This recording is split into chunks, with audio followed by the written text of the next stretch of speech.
Howdy, this is Group 71. I'm Bailey Morris. I'm Anthony McGinn. I'm Patrick Bain. Elizabeth Hand. Danielle Thompson. And our topic was to plan a kosher diet for a 40-year-old man with type 2 diabetes. We're going to start with general guidelines for a diabetic. First off, you want to choose foods with a low glycemic index. This includes beans, dark green leafy vegetables, citrus fruit, sweet potatoes, berries, tomatoes, fish and high omega-3 fatty acids, whole grains, nuts, fat-free dairy. You want to avoid added sugars and you want to limit fruit juices because you want to keep your blood sugar level low. You also want to limit alcohol and you want to be very cautious when you're drinking, and don't drink on an empty stomach because that can affect your blood sugar level, and we don't want to have you go into a hyperglycemic event. Some more general guidelines: you want to choose whole grains instead of refined grains, and the difference is that the whole grain still has the outer casing on it and it's higher in fiber and the glycemic index is lower. Some examples of that are bulgur, whole wheat flour, whole grain corn, brown rice, millet, quinoa, buckwheat, and there are a few others. You want to limit your starchy vegetables such as potatoes, parsnips, plantains, green peas, and corns, but you still want to have them because they have a lot of good nutrients that you want to have. They're high in carbohydrates, their glycemic index is a little bit higher, but they're good in moderation. You want to have healthy fats, you want to avoid unhealthy fats. The healthy fats, you can read it on the back of the label. It'll have unsaturated. There's two different kinds, poly and monounsaturated fats. You also want to have lots of omega-3 fatty acids, which you can find in your darker colored fish such as salmon, trout, and those kinds. Unhealthy fats you want to avoid are saturated fats and trans fats because those will raise your cholesterol and it can cause your diabetes problems to get worse. For breakfast, you want to have whole grain cereal, high antioxidant whole fruits, egg whites from kosher fowl, and whole wheat bread. But you don't want to have that during Passover. For breakfast, you don't want to have non-kosher coffee, sugary processed fruits, pork bacon and sausages, and meat and cheese omelets for fear of mixing your milk with your meat. One example of a breakfast meal would be an egg white omelet with whole grain wheat toast. Okay, next we're gonna do lunch. So some options I picked for lunch was an apple, cucumber, and walnut salad with field greens. Something about kosher is that we would peel the apples because of the casing. Mango and black bean salad, a capri sandwich, and cream of mushroom soup. So the cream of mushroom soup would be soy flour and soy milk, and the capri sandwich would be with mozzarella. Something also with mozzarella, a rabbi has to incorporate the milk and it must not exceed 120 degrees Fahrenheit, and all equipment must be kosherized. The mustard used in the capri sandwich must be kosher certified, as well as the salt. And for diabetics, this meal contributes to proportions, omega-3s for the protein, whole grains, all are non-starchy vegetables, leafy greens, fresh fruits, and healthy fats like nuts and avocados. Alright, so for some dinner options for someone that is struggling with diabetes are going to be meals that have a high amount of protein in them and low carbs. So a really great option that we can have in the kosher guidelines is a turkey.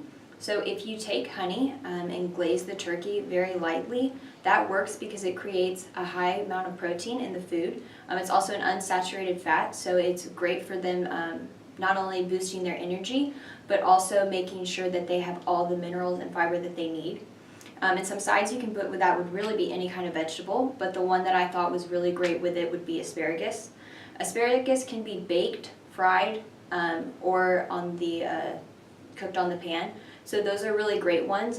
Those help with fiber as well. They help in your digestive tract by putting minerals, so everything gets absorbed easier and creating more energy and glucose for the body to digest. And then another great side would be whole wheat rice, and with that you just have to do small portions and make sure that you watch what you're going to eat. Whole wheat rice contains fibers as well and minerals. And then almonds are a good source of fat. For a diabetic, you can't eat a whole lot of fats. And so with almonds, you can have the amount that you need to sustain your body, but without going too far with that. And all of these follow the kosher guidelines. Another really great option would be salmon. Salmon is one of the foods that are very popular within the kosher world, so this is a great option for diabetics as well. This has a lot of protein. It also helps with the omega-3 fatty acids. And then there's also pasta. It would be whole wheat pasta, so that is a great side. And then there is steamed broccoli and fresh fruit. With the fresh fruit, you just have to watch which ones you pick. You could really pick anything as long as you make sure there are no insects on it. And then with the broccoli, you would just want to steam it and make sure it's also cleaned off very well.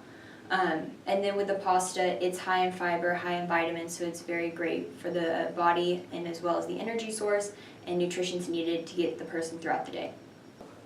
So during the time of Passover, the kosher community does not partake in eating what's called chametz, or the 5 grains: barley, wheat, rye, spelt, or oats. They eat what's called unleavened bread, which means that the flour to make the bread is not mixed with any type of moisture until the very end, and it is baked in less than 18 minutes from the time moisture is added in, because it takes 18 minutes for bread to leaven or for it to rise, which gives bread that kind of puffy look. So that's why matzah and a lot of unleavened bread looks flat, kind of like a cake. So for a man with type 2 diabetes during the time of Passover, options that are accepted include fruits and vegetables, eggs, fish, meats, and dairy. Some things you kind of want to be a little cautious about are your coffees and your teas. You just want to make sure that they were following kosher guidelines when they were preparing those items, and that they don't come in contact with anything that might make them become a non-kosher. Some things you really kind of want to avoid altogether are carbohydrates, oils, candies, stuff like that. Not only for your diabetes, but simply because the ingredients added to them can make the item non-kosher, including butter, because they could be made in vats that were not kosherized. Restricted items include the 5 grains, wheat, oats, barley, spelt, and rye, but that also includes other things such as liquids. Liquids containing ingredients or additives from grain alcohol. So that includes a lot of the type of alcohols, because they have a lot of grain or wheat in them. It also includes beer. An interesting fact though, quinoa is allowed during Passover. It is not considered a grain for most rabbis, and so a lot of type 2 diabetes and other members of the kosher community enjoy this grain during the time of Passover. Other traditions carried out during Passover is the drinking of wine. So during Passover, you drink 2 glasses of wine before your meal, and you drink 2 glasses of wine after. This is to commemorate the 4 promises that Jesus gave to the Israelites when he freed them from Egypt. This wine is watered down a bit, but it does follow very specific rules. The vines on which the grapes are grown must be at least 4 years old, and every 7th year the grapes cannot be harvested. A typical Passover meal may be something along the lines of hard-boiled eggs, which kind of symbolically represent the torture that the Israelites endured during their time of enslavement, because eggs get harder in boiling water while other things will melt and soften. With the hard-boiled eggs, leafy greens and other things such as celery and parsley are also a big staple in their meal, because these greens kind of commemorate the coming of spring and new life. Green is also a symbolic color of hope, which is also why the Catholics adopted it for their Mardi Gras celebrations.